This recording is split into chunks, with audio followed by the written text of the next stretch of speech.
여러분 안녕하십니까? 오늘 또 귀중한 생명의 말씀, 하나님의 말씀, 참 하늘이란 제목으로 살펴보도록 하겠습니다. 예, 우리가 살고 있는 이 지구는 우주에서 그야말로 조그만한 하나의 돌멩이에 불과합니다. 이 우주가 얼마나 광대한지는 아직도 과학적으로 그 끝을 알지를 못합니다.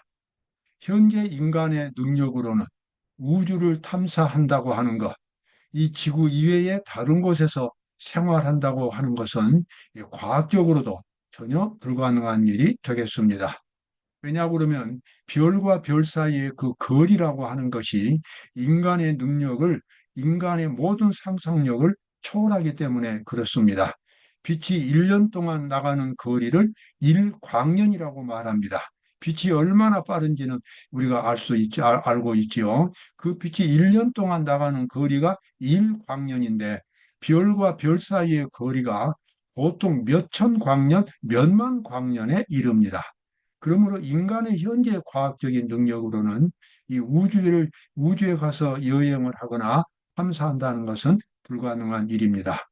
그러나 성경은 이 인간의 모든 이 한계성을 초월해서 우리에게 참 하늘을 보여주고, 그 다음에 우리가 천국에 간 뒤에는 우리가 갖고 있는 신령한 능력에 의해서 우주를 여행하면서 우주를 탐사하고, 그리고 그곳에서 일어나는 참으로 거룩하고 그런 신기한 그러한 모든 사물들을 우리가 관찰하고 연구하고, 그리고 우주 거민들과 함께 대화를 나누고 하는 그와 같은 장면들이 성경에서 또 에어누신에서 볼 수가 있습니다. 오늘 그러한 말씀들을 통해서 우리 참 하늘이라는 제목, 이 우주가 그렇게 크고 광대하지만 이 모든 우주를 다스리는 분은 예수님이시고, 예수님이 계시는 곳이 바로 참 하늘입니다. 우주의 중심지지요. 그 우주의 중심지가 이제 이 세상에서 죄악이 끝나면 우주의 중심지가 이 지구로 이동한다고 하는 것입니다. 그래서 이 지구가 우주의 중심이 되겠습니다. 오늘 그러한 내용들을 함께 살펴보면서 우리가 어떻게 하면 그곳에 거민이 될 수 있는가를 그 방법도 찾아보도록 하겠습니다. 우주의 중심지. 히브리서 9장 24절, 그리스도께서는 참것의 그림자인 손으로 만든 성소에 들어가지 아니하시고 오직 참 하늘에 들어가사, 여기 참 하늘이 나오죠. 이것은 우주의 중심지입니다. 오직 참 하늘에 들어가사 이제 우리를 위하여 하나님 앞에 나타나시고 됐습니다. 이 모든 날 마지막에 아들로 우리에게 말씀하셨으니, 아들은 예수 그리스도입니다. 하나님의 독생자지요. 아들을 통하여 우리에게 말씀하셨으니 이 아들을 만유의 후사로 세우시고 또 저로 말미암아 모든 세계를 지으셨느니라. 이 광대한 우주가 예수님에 의해서 창조되었다고 하는 것입니다. 그리고 또 후사가 되었다고 하는 것은 이 지구에서의 구속 사업이 마치면 이제 온 우주가 새롭게 출발합니다. 그 새롭게 출발하는 우주 세계를 이제 새로운 왕으로서 예수님께서 통치하시는 그와 같은 장면, 그와 같은 지위를 여기서는 후사라고 말하고 있습니다. 이 세상에서 이 대쟁투가 끝나고 죄가 영원히 사라지면 이 우주는 새롭게 탄생하고 이제 새롭게 출발하게 됩니다. 그리고 이 땅에서 구원받은 성도들은 영원한 세월 동안 특별한 지위와 영광을 누리면서 살 수 있게 됩니다. 바로 그것이 여기 후사라고 하는, 상속자라고 하는 거지요. 이 아들을 만유의 후사로 세우셨다. 이 성경절은 그것을 말하고 있습니다. 여러분, 태양계 하나만 보아도 정말 신비하게 만들어져 있습니다. 수금지와 목도 천해명, 우리가 초등학교 다닐 때 다 외웠지요. 수성, 수금, 금성, 지구, 수금지, 화성, 이렇게 해서 이러한 별들이 8개입니까? 이러한 별들이 이제 태양을 중심으로 돌고 있습니다. 그런데 이 우주가 전부 돌고 있는 것입니다. 제가 알기로는 이 우주가 태양계가 속해 있는데 이 태양계도 돌고 있다는 것입니다. 이 우주의 원리, 그냥 별들이 가만히 있는 것이 아니라 이렇게 움직이면서 돌고 있는 별들입니다. 하나님께서 창조하실 때에 돌고 있는 이와 같은 원칙으로 창조하셨습니다. 그런데 돌고 있는 이 우주는 우주에만 있는 것이 아니라 우리가 보는 모든 물질도 돌고 있는 그와 같은 그 형태로 구성이 되어 있습니다. 원자 핵이 있고 원자 핵의 플러스 이 핵이 있고 양성자가 있고 그다음에 그 숫자와 똑같이 이 음성 전자를 띤 전자가 돌고 있습니다. 그리고 그 핵에는 또 중성자라는 것이 있습니다. 그래서 이 원자력이라고 하는 것은 저 중성자를 파괴해서 거기서 이제 튀어나오는 에너지를 이제 모집한 것이 원자력이지요. 그래서 이와 같은 물질들이 돌고 있는 것입니다. 우리가 지금 만지고 있는 이 물건들, 우리의 피부들, 그 다음에 모든 원소들이 다 돌고 있는 원칙으로 이렇게 만들어져 있습니다. 그래서 우주의 창조의 원리와 이 물질의 창조 원리가 하나님 한 분에 의해서 창조되었기 때문에 동일한 원칙으로 존재한다는 것을 우리가 여기서 이해할 수 있습니다. 이 모든 것을 만드신 분이 예수님이라는 거지요. 이는 하나님의 영광의 광채시요 그 본체의 형상이시라. 그의 능력의 말씀으로 그의 능력은 예수님의 능력입니다. 예수님의 능력으로 만물을 붙드시며 이 우주가 이렇게 질서 정연하게 유지되는 것은 예수님의 능력 때문에 그렇습니다. 예수님이 모든 것을 붙들고 계신다는 거지요. 죄를 정결케 하는 일을 하시고 예수님은 또한 우주를 붙들 뿐만 아니라 이 지구에서 죄를 정결케 하는 일, 좀 더 구체적으로 말하면 우리 죄인들에게서 죄를 없어지게 해서 하늘 백성으로 만드는 속죄 사업, 구속 사업을 의미하겠습니다. 예수님은 지금도 그 일을 하고 계시는 것입니다.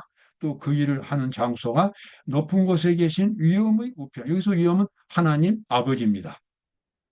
하나님 아버지 오른편에 앉아 계시느니라. 예수님의 그 전능하신 신적인 능력이 온 우주를 창조하셨고 그리고 온 우주를 지배하고 계시는 것입니다.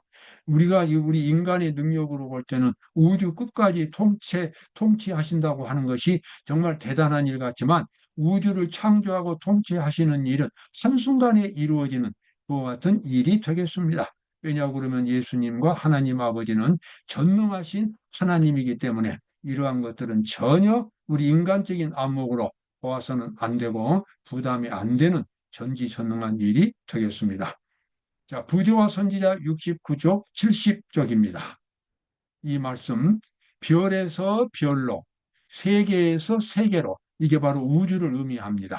별에서 별로, 세계에서 세계로 다니시면서 만물을 감독하시고 그분의 섭리로 창조하신 광대한 우주의 각계각층의 존재들에게, 우주 거민들입니다.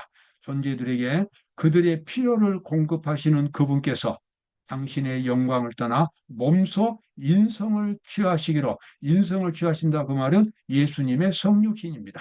예수님이 우리 죄인들과 똑같은 몸을 입으시고 이 땅에 오겠다고 그렇게 하나님 아버지께 동의하신 것, 뜻이 합쳐지는 것, 그래서 이 죄에 빠진 인간을 구원하시겠다고 하신 이와 같은 동의, 이것은 우리가 하늘에서도 끊임없이 연구해야 할 하나의 신비가 되겠습니다.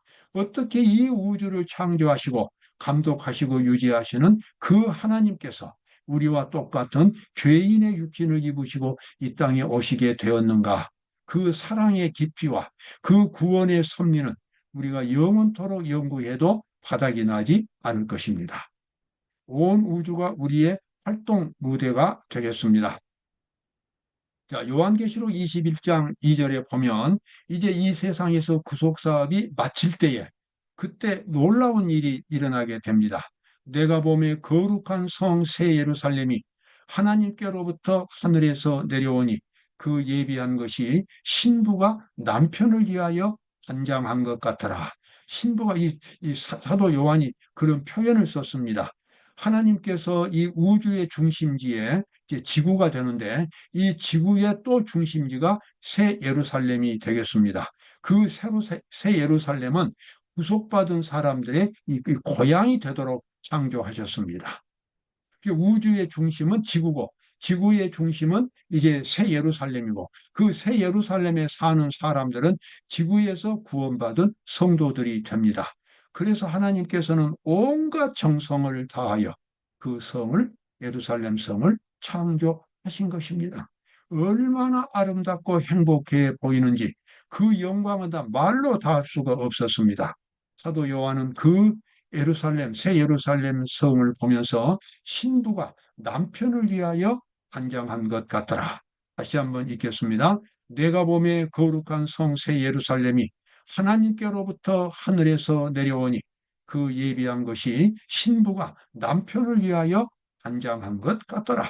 예루살렘 성이 하늘에서 이제 내려오는 광경을 사도 요한이 본 것입니다. 바로 이곳이 우주의 중심이 되고 구원받은 성도들의 고향이 되겠습니다. 대쟁투 426쪽에 보면 거룩한 성, 그 나라의 수도요. 이제는 새로 시작되는 우주의 왕국입니다. 그 나라의 수도요 대표인 새 예루살렘은 신부, 곧 어린 양의 아내라고 불리워진다. 어린 양의 아내, 사실은 예루살렘 성이 어린 양이신 예수님의 신부가 될 수는 없지요. 여기서 이 새 예루살렘은 그곳에 살고 있는 성도들을 대표적으로 표현한 말입니다. 그래서 이 새 예루살렘 성을 어린 양의 아내라고 그렇게 표현한 것입니다. 그런데 그 새 예루살렘이 그 나라의 뭐가 됩니까? 수도가 됩니다. 온 우주의 중심지가 됩니다. 여기 영어 에어누신에는 수도라고 하는 말은 캐피탈로 사용되었고, 그 다음에 대표라고 하는 말은 메트로폴리스입니다. 우리가 아는 대로 수도는 정치적인 중심지고, 메트로폴리스는 이 경제와 문화의 중심지가 메트로폴리스입니다. 그래서 미국은 뉴욕이 이 메트로폴리스고 워싱턴이 캐피탈입니다. 그런데 우리 한국은 서울이 캐피탈이 되면서 메트로폴리스입니다. 이 모든 것의 중심지가 한국은 서울입니다. 하늘에서 내려오는 새 예루살렘은 캐피탈도 되고 메트로폴리스도 되겠습니다. 우주의 중심지고 또 정치적인 모든 것의 중심지가 새 예루살렘이 되겠습니다. 그리고 우리 우주 거민, 우리 구원받은 사람들은 바로 그곳에서 살게 되겠습니다. 자, 그와 같은 곳에 사는 주민들, 어떤 사람들이 되겠습니까? 오늘 그 내용들을 함께 살펴보겠습니다. 자, 잠언 4장 23절입니다. 무릇 지킬 만한 것보다 더욱 내 마음을 지키라. 생명의 근원이 이에서 여기서 남이니라. 그렇습니다. 정말로 그렇습니다. 영생을 얻고 못 얻고는 마음 상태에 달린 것입니다.